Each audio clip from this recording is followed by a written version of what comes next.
Welcome back, everybody. I'm Trey, and boy, do we have a show for you today. We have a special guest, so stay tuned to see what's next.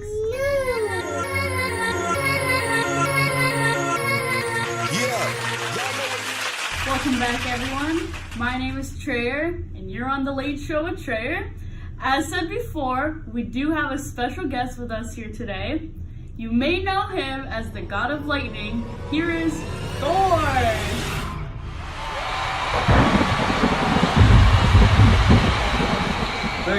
Thank you, Marvin. Thank you. So Thor, first starting off, I have to ask you a few questions myself before the fans. What has brought you back to Earth? I have simply come back to clear up the confusion between this Marvel Thor and the real Thor Odinson. So I will allow all inquiries from mortals to best appease you. Okay. Thank you, Thor, for joining us here today on the Treyer Show. So, if you don't mind, Thor, we do have a few questions that I'm going to ask from our Q&A on Twitter from some of your lovely fans. Alright. Seems easy. So our first question comes from Thor is Life. Thor is Life asks, do you have any romantic interests right now? How many realms are viewing this magic books? Just Earth. Alright, well, since Lady Sif won't see this, I can be honest. I am married to Lady Sif, however, I have several. How many women are on Earth? A couple million. Alright, well, I'd probably say all of them, simply because I am so mighty. As soon as I enter a room, they automatically want to be in my seat, so, quite. Another question is coming in from Anonymous. Anonymous asks, can you cause all weather patterns? In that case, hurricanes, tornadoes, northeasters? If I so wished, I suppose I could. I haven't really bothered with Midgardian weather. I am the god of farming before thunder and lightning, you have to remember. So, however, when I was young, I could cause incredible storms on Asgard whenever I got very angry. Question from Delilux. Delilux asks, if Mjolnir is in an elevator, will the elevator go up despite its unworthiness? That's another false addition to the Marvel Universe. It's not that someone equally as worthy as me can pick it up. It's more, it's so devastatingly powerful that only someone of my greatness could yield it. So Thor, before I keep going, I must say I was expecting you to be blonde. What happened to your hair? I was never blonde. That's another false attribute to this fake Thor that's created! Oh my goodness, Thor, are you okay? I'm sorry. I just, I'm quick to rage, so it's just this Marvel, this princess of a Thor is ruining everything. He's blonde. I'm clearly not blonde. They messed up everything. He's not even a man. What's his name? Chris? And I don't even understand his last name. How much is that hem worth anyway? Makes no sense. For our next segment, we should get Chris and the real life Thor. That would be interesting. It would last 2 seconds. We have another question coming in from Twitter. User Yas asks, you have renounced your throne, but you're still a god, correct? What would that make your future children? Well, my correct race is Aesir. The title God was given to me thousands of years ago by humans. And I actually have two sons, Magni and Morthi. I am next in line to be king of Asgard, so they would just be the princes of Asgard. Okay. Next question is from Bad and Bougie. Bad and Bougie asks, which of the Marvel superheroes do you believe would be the easiest to defeat? Easily the Man of Arts. It's a idiotic creation of a superhero. That doesn't even make sense. What is he going to do? Ant-Man? Yes, the Man of Arts. Makes sense. Yeah. So our next question is from Totally Adulting. They say, you are around 1,500 years old, correct? Thor, you look amazing. Do you have a secret skincare routine? Try immortality, that usually works for me. Good advice. Next we have from Anonymous. They ask, are you mad that your father didn't tell you about your sister Hela? And why didn't your mom say anything either? This is all a mess. Hela is actually Hel with one L, and she's actually my cousin. She's the daughter of Loki, who's actually my uncle.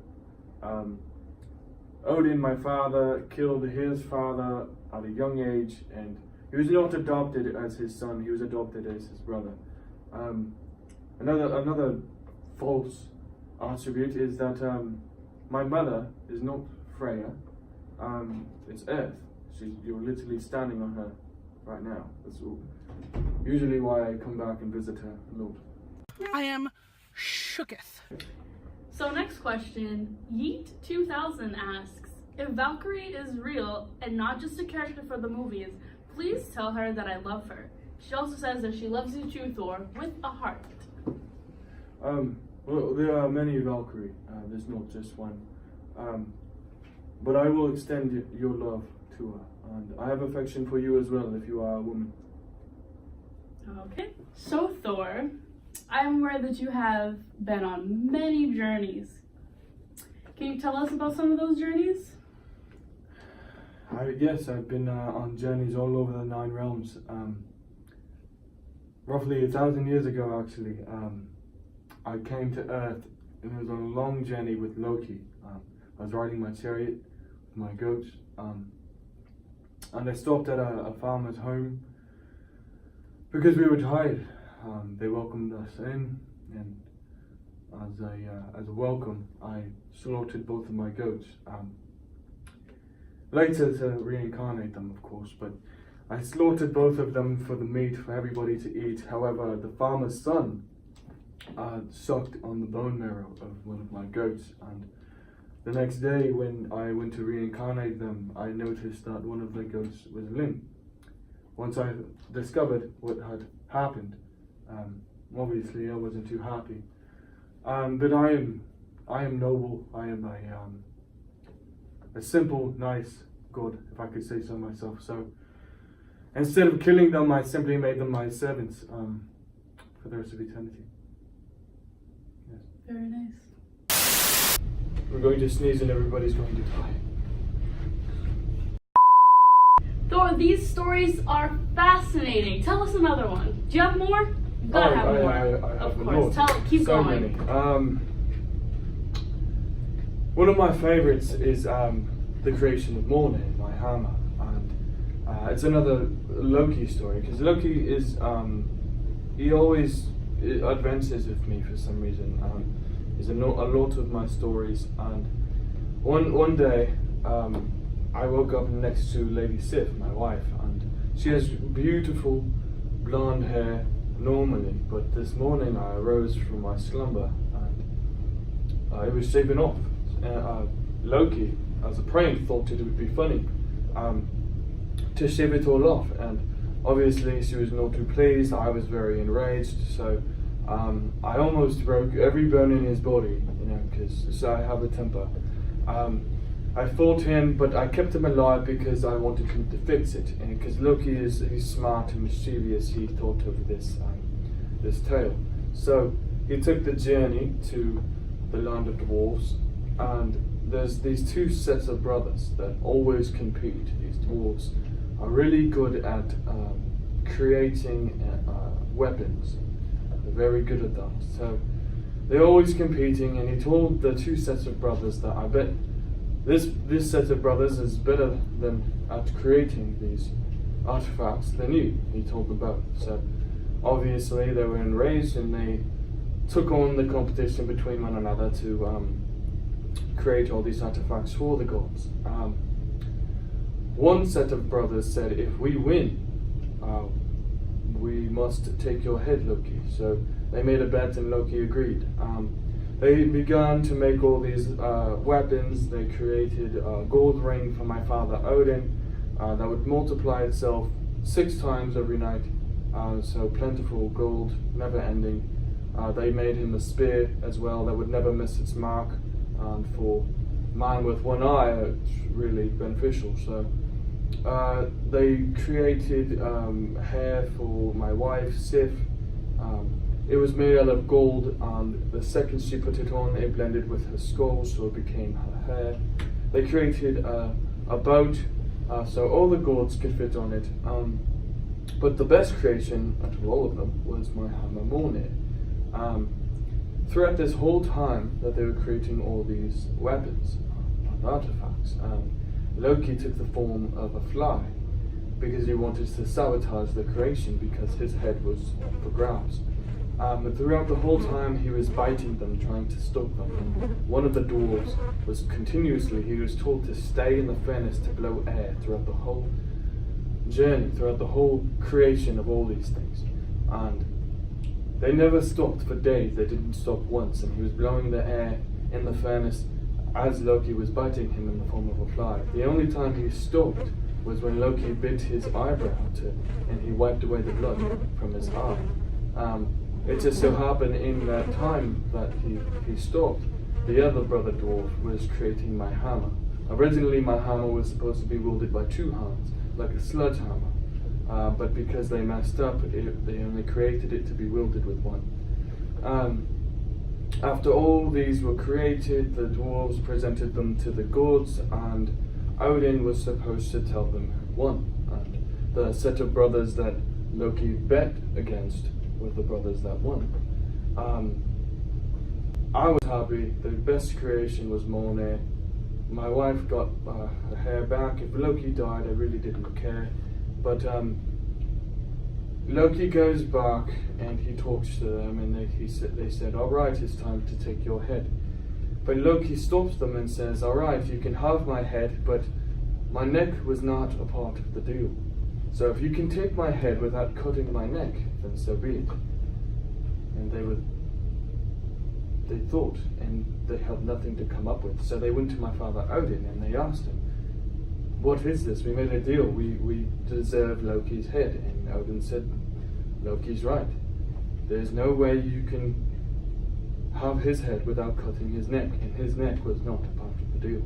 So, once again, my uncle Loki got away with literally everything. But after a bit, I got my hammer. So it was worth it.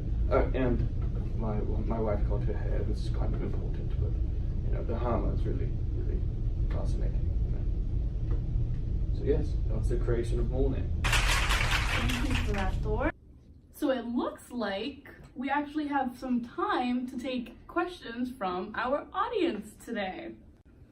All right, so let's pick you right there. What is your question? My question is, where your hammer at? Thank you. Okay. Thor, would you like to answer? Yes. Mjolnir. What's the day? It's the day of fries, correct?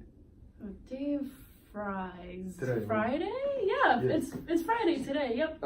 So usually on the day of fries, I go get my Mjolnir cleaned. So he's back in Asgard, being cleaned right now. All right. To answer your question. Thank you. What was your name? Latoya. Okay. Thank you, Latoya. What was that? Oh, unfortunately, it looks like we've ran out of time. Oh, just when I was getting good. Well, sorry about that, Thor. It was wonderful having you here on the show. Thank you very much. I'm sure our audience enjoyed. Yes, thank you for having me.